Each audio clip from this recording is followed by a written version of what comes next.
السلام علیکم ناظرین، میں ہوں کامران خان اور آپ دیکھ رہے ہیں شعور کو بتاتے چلیں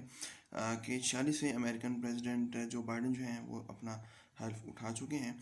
حلف اٹھانے کے بعد انہوں نے اپنی کابینہ کا بھی اعلان کیا ہے، جس میں 14 رکنی جو ہے بھارتی نژاد جو ہیں لوگ شامل ہیں۔ بہت بڑی تعداد میں امریکن انڈینز جو ہیں وہ اس وقت شامل ہیں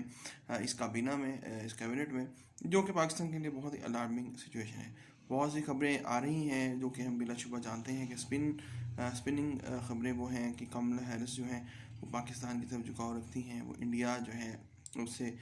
جو مودی گورنمنٹ خاص طور پہ ہے اس سے وہ زیادہ خوش نہیں ہے، اور بلا شبہ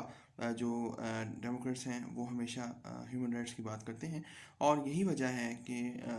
امریکہ میں اس وقت ایک ایسی حکومت وجود میں آئی ہے جس میں ایک سیاہ فام وزیر دفاع ہے، اور اس کے علاوہ ایک سیاہ فام جو ہے وہ نائب صدر کے عہدے پر براجمان ہے، اور اسی طرح 12 لوگ ان کے علاوہ مزید جو ہیں وہ انڈین جو ہیں امریکن انڈینز جو ہیں وہ موجود ہیں اور اپنے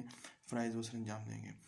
بلا شبہ یہ بہت بڑی بات ہے، بہت بڑا قدم ہے، لیکن من حیث القوم ایز اے نیشن پاکستان کو یہ سوچنا ہوگا کہ انڈین جو لابی ہے وہ اس وقت بہت سرگرم ہو چکی ہوگی امریکہ میں،